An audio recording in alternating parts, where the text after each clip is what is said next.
There'll be a reason fewer and fewer people are moving to Tampa Bay. We had an active season last year. Sure did. And according to a new study, affordability is really at the top of everyone's mind. For 2 straight years, Florida was the American dream. Over 700,000 moved in, bidding wars broke out, and home prices in Miami, Tampa, and Orlando surged as much as 60%. But today, experts warn Florida is facing the biggest real estate collapse in U.S. history. Insurers are fleeing, premiums have soared up to 500%, and a home that sold for $650,000 in 2022 now sits unsold at a loss. The sudden reversal has pushed out more than 250,000 people in just months, and the true cost is only starting to emerge.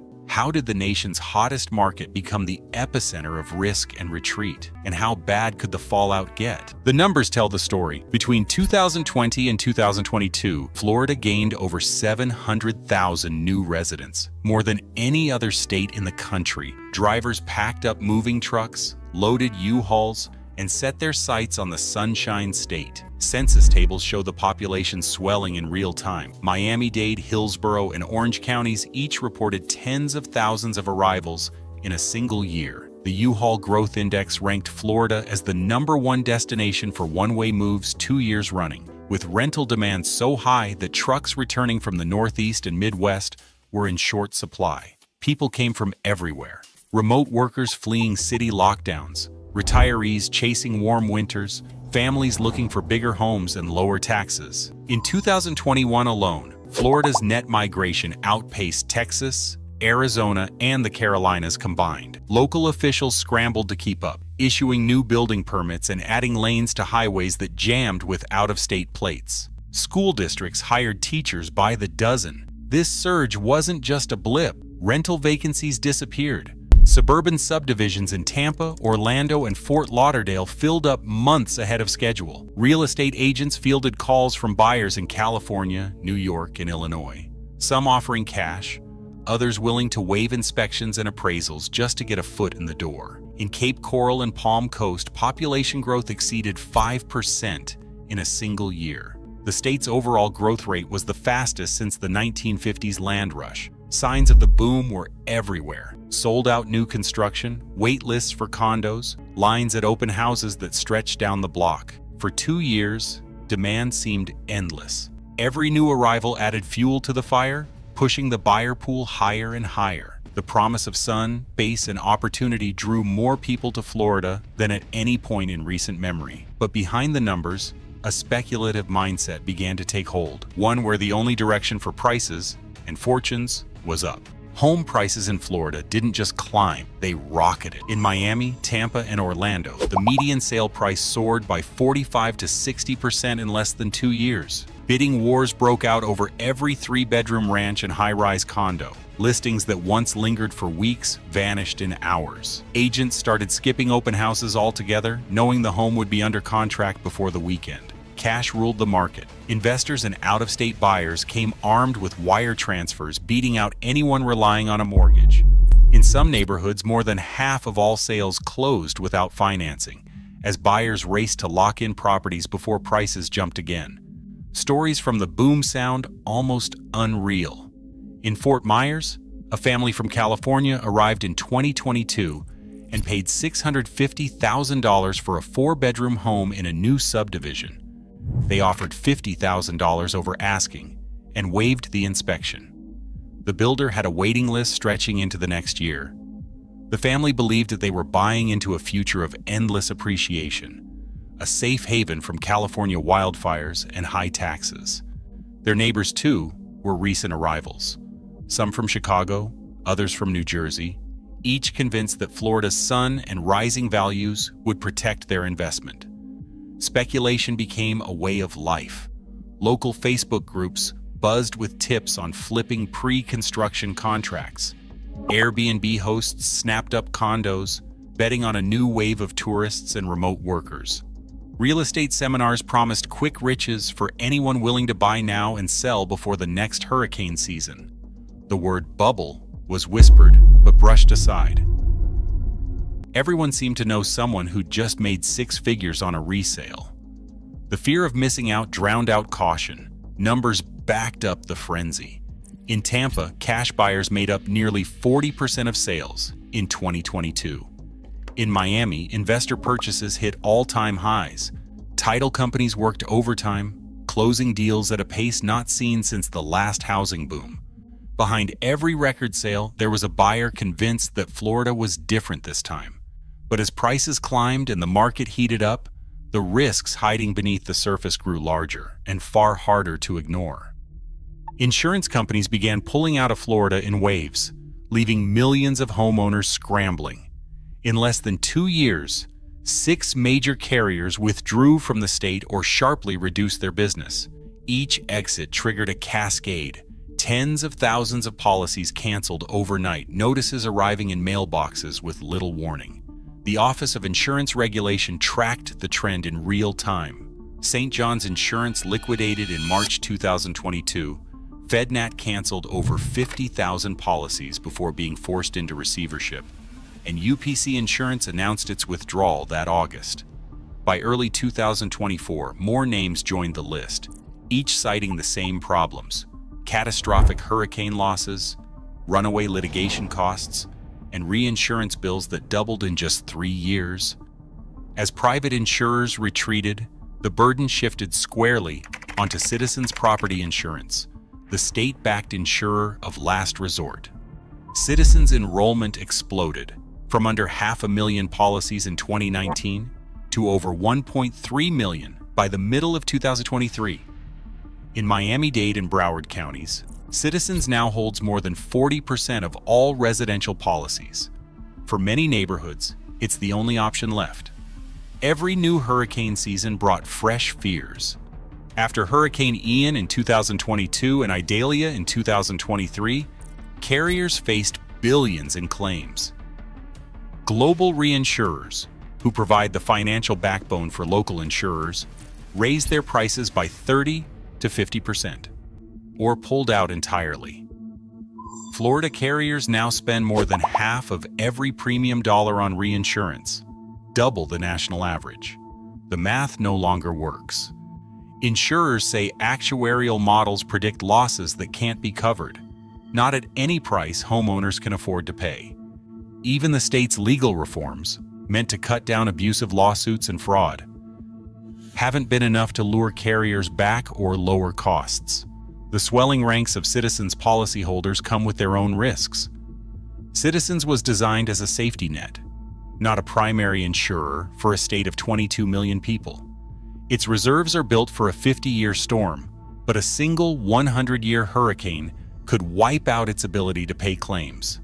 If that happens, every Florida policyholder faces the prospect of emergency assessments and higher taxes to cover the shortfall. Internal actuarial reports warn that Citizens' financial cushion is thinning with each new policy added. The more the private market shrinks, the more the state becomes exposed to a disaster it cannot fully insure. Industry filings show that in high-risk counties, more than half of homeowners now rely on Citizens for coverage.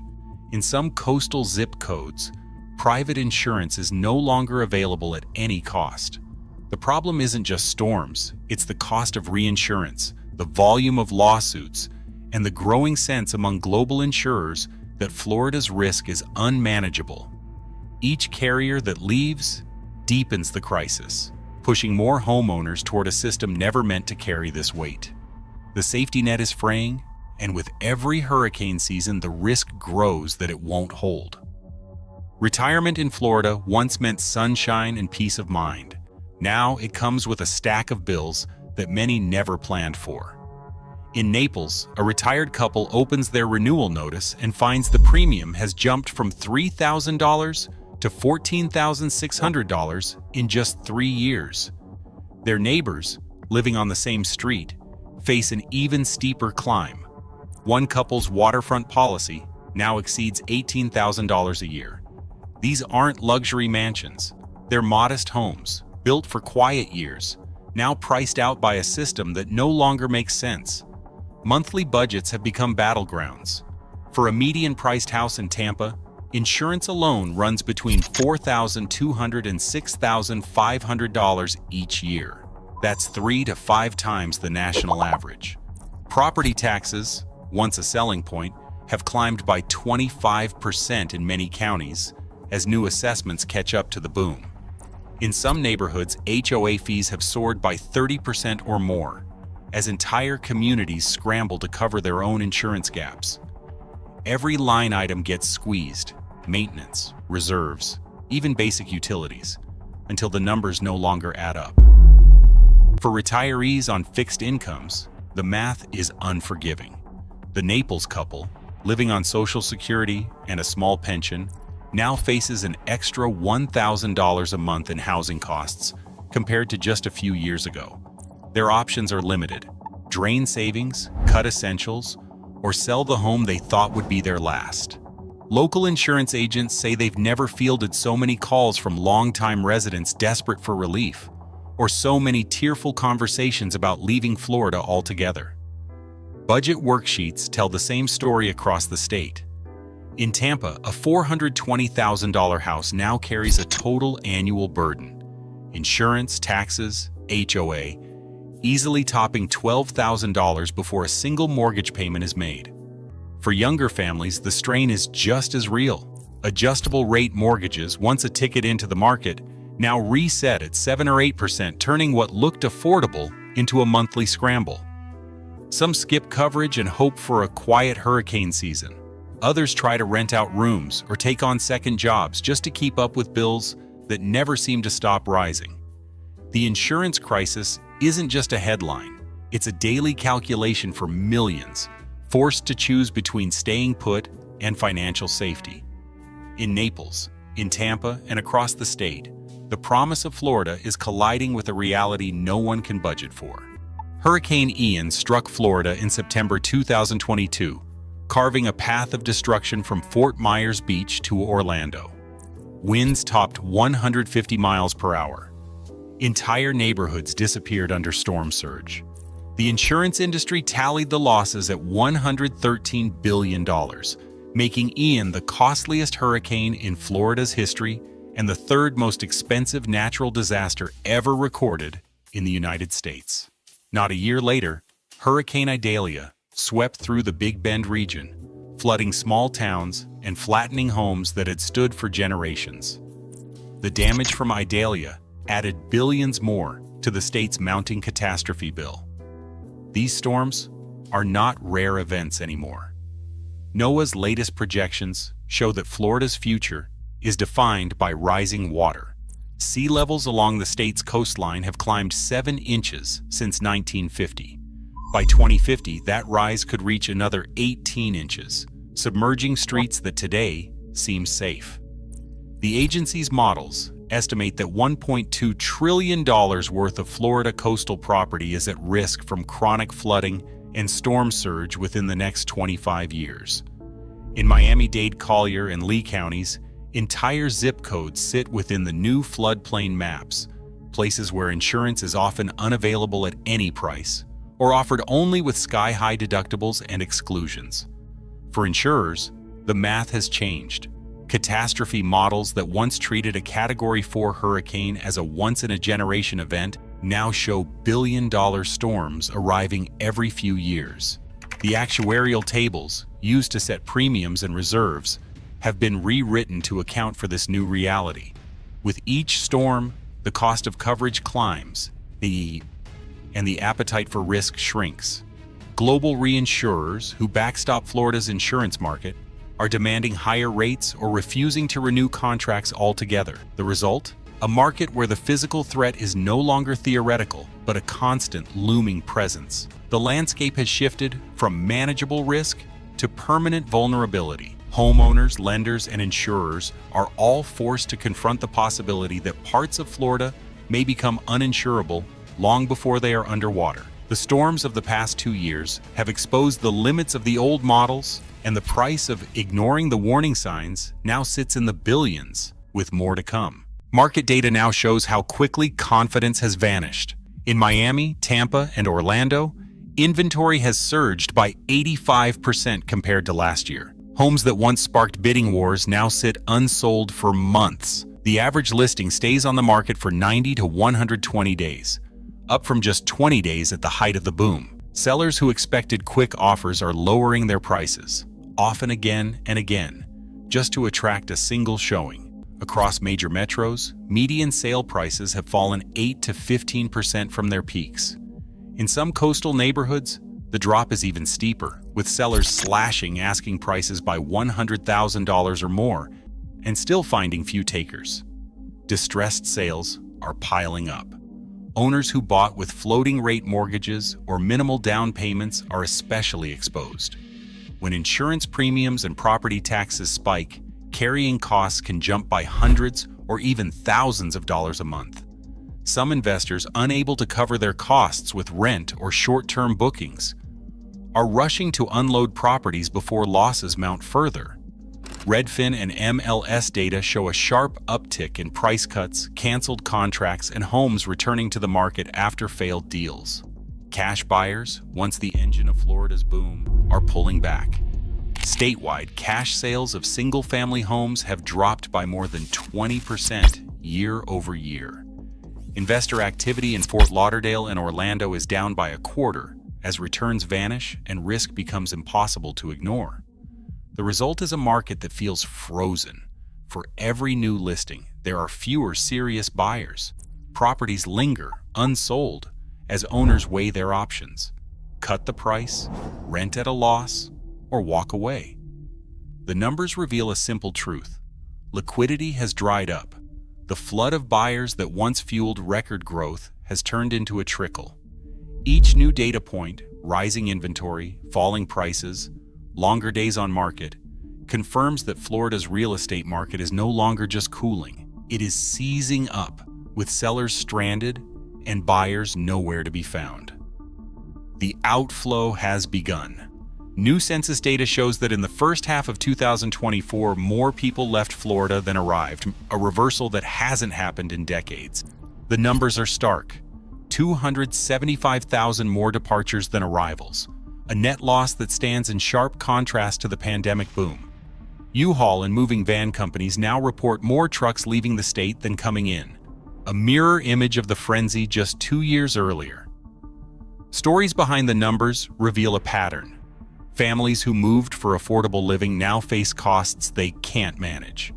Retirees on fixed incomes watch their insurance bills and taxes swallow savings.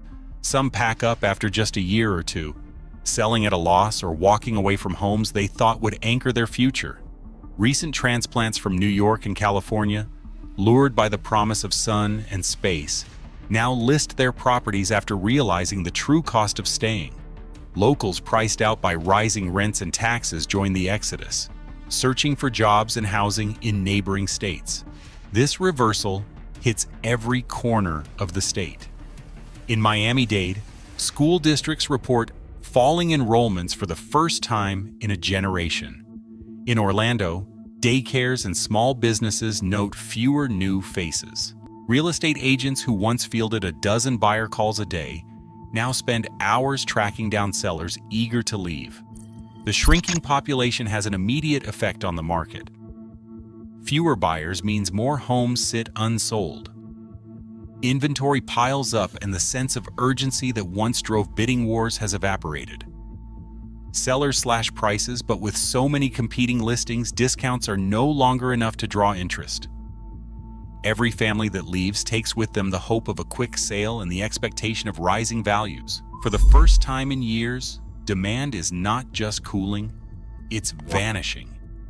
The engine that powered Florida's real estate boom has stalled, replaced by uncertainty and a growing sense that the cycle of growth has come to an end. Construction sites that once buzzed with activity now sit silent across Florida's hardest-hit cities. In Cape Coral, building permits are down by half compared to last year. Contractors who worked overtime during the boom have started laying off crews. The Florida Department of Economic Opportunity reports thousands of construction jobs lost since late 2024, with the biggest cuts in Lee, Pinellas, and Collier counties. Developers who once scrambled to pour foundations are canceling projects, shelving plans for entire subdivisions as buyers disappear and financing dries up. National trade groups say Florida now accounts for a quarter of all new project cancellations in the country, with billions in planned homes and condos put on indefinite hold. The pain doesn't stop at the job site. Local governments are feeling the squeeze as property tax revenue falters for the first time in a decade. In Cape Coral, city budget hearings reveal a $38 million shortfall blamed directly on falling home values and stalled sales. Naples officials warn of service cuts, from park maintenance to fire staffing, as the tax base shrinks. St. Petersburg and West Palm Beach face similar gaps, with at least a dozen counties across the state forecasting property tax declines of 3 to 9% for the coming year. The reversal is stark. Just 2 years ago, these same cities posted annual gains of up to 10%, fueled by soaring assessments and relentless new construction. The ripple effects are everywhere. With fewer new residents, retail and hospitality businesses see sales slip. Short-term rental bookings have dropped, dragging down hotel and bed tax collections in tourist hubs like Orlando and Tampa. City councils debate how to cover budget gaps as business tax receipts stagnate or fall for the first time since the pandemic. The Florida Realtors Association reports a wave of agency closures and layoffs, with offices consolidating or shutting down in markets that once couldn't hire fast enough. The numbers are clear. More than 10,000 construction workers have lost their jobs since last fall. Single-family building permits are down 40 to 60% from their 2022 peak in major metros. Property tax revenues are falling in at least 12 counties. Each domino that falls, every canceled project, every job lost, every budget cut, makes it harder for communities to recover. For the first time since the last crash, the economic fallout of a real estate bust is hitting Florida's towns and cities in real time, with no easy fix in sight. Bankers in Florida are running the numbers, and the warnings are getting louder. On recent earnings calls, risk officers from Suncoast Bank and Gulfstream Financial flagged their exposure to Florida real estate as their top concern for 2025. Internal memos, now circulating through regional banks, estimate that if home prices drop another 20 to 30%, a scenario many analysts now consider likely, over $1 trillion in property value could vanish from the state's balance sheets. The Federal Reserve's latest stress test flagged more than 50 Florida-based banks for heightened monitoring, citing their heavy concentrations of residential and commercial real estate loans tied to hurricane-prone and flood-exposed markets. The implications stretch far beyond state lines. Florida holds nearly 12% of all outstanding U.S. residential mortgages. If the market corrects by 30 or 40%, as some projections suggest, the resulting $1.4 trillion in lost value would ripple through the entire financial system. Mortgage-backed securities, pension funds, and insurers nationwide would feel the shock. Moody's and S&P have both issued notes warning that loan performance in Florida is deteriorating faster than anywhere else in the country. S&P's third-quarter bulletin cautioned significant loan impairment in Florida could trigger broader regional bank contagion absent federal intervention. The government-sponsored mortgage giants, Fannie Mae and Freddie Mac, are also taking steps. In 2024, both agencies began limiting their exposure to Florida loans, refusing to purchase or refinance mortgages on properties that lack full wind and flood coverage. The National Flood Insurance Program caps payouts at $250,000, far below the value of many coastal homes, leaving a growing segment of the market effectively unfinanceable. Lenders now face a stark choice: call in loans on underinsured homes or risk carrying assets that may soon be worth a fraction of their original value. Policymakers in Tallahassee have tried to stem the tide. Governor DeSantis signed Senate Bill 2A and Senate Bill 7052, aiming to curb lawsuits and attract new capital to the insurance market. But industry filings and analyst reports agree. These reforms tackle legal costs, not the core actuarial crisis. Hurricanes, reinsurance costs, and climate risk remain unsolved. As one bank risk officer put it, "We're not just worried about Florida anymore. If this spreads, it's a national problem. The numbers are unforgiving. A 20 to 30% further drop in home prices, a potential $1.4 trillion in wealth destruction, and a recovery timeline that some experts now stretch to a decade or more. Every day, the risk of contagion grows, not just for Florida's banks, but for the broader American economy. The collapse is not unfolding evenly across Florida. In coastal hotspots, the damage is plain. Panama City Beach, once a magnet for short-term rental investors, now faces a glut of empty condos. Airbnb listings outnumber available bookings 3 to 1. Owners who bought in at the peak, many with 20% down and variable rate loans, are now chasing renters in a market that's oversaturated and shrinking. Negative cash flow is common, and forced sales are rising as investors run out of options. The Keys have seen some of the steepest drops. Flood insurance requirements have tightened after new FEMA maps expanded high-risk zones. Many homes, even those untouched by hurricanes, are now considered uninsurable or face premiums that swallow up any rental income. Median sale prices in parts of Monroe County are down more than 15% from their 2022 highs. Listings sit for months, and even deep price cuts can't lure buyers back to properties that banks won't finance. Cape Coral, hit hard by Hurricane Ian, stands as a warning. After the storm, FEMA redrew the floodplain, pushing thousands of homes into higher risk categories. Insurance bills soared, and special assessments from HOAs piled on. Inventory shot up by over 30%. The foreclosure rate doubled in neighborhoods where private carriers withdrew, forcing owners onto costly citizens' policies. Appraisers now talk about permanent value impairment for the most vulnerable blocks, homes that may never recover their lost equity. Further inland, the picture is different but far from stable. The Villages, a sprawling retirement community once thought immune to coastal risk, is now seeing its own correction. Prices have flattened, and some neighborhoods report double the number of homes for sale compared to last year. Rising insurance costs and HOA fees are hitting even these planned communities, prompting some retirees to reconsider whether Florida is still the right place for their fixed incomes. Rental data shows the same pattern. In Panama City Beach, average monthly rents have dropped 12% in a year, with vacancy rates climbing. Inland suburbs, once insulated from the worst of the storm-driven chaos, are now facing a slow bleed as investor demand fades and population growth stalls. The pain is sharpest where climate risk and insurance costs intersect, but nowhere is truly untouched. The map of Florida's real estate collapse is a patchwork: coastal, inland, north, and south, each with its own version of distress, but all pointing to a market where the old rules no longer apply. In just 2 years, Florida's net migration flipped from a record inflow of 700,000 new residents to a net loss of 275,000 people in early 2024. This reversal, combined with an 85% surge in housing inventory and insurance premiums that have risen 400 to 500%, has exposed the fragility of Florida's real estate boom.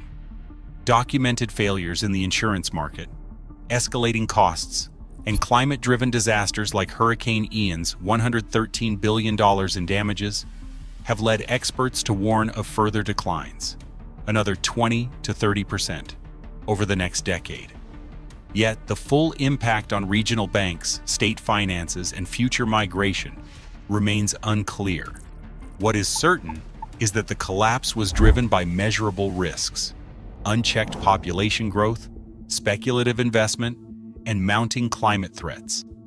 As policymakers scramble for solutions, the evidence shows Florida's reckoning is reshaping the national conversation about where Americans live, invest, and retire.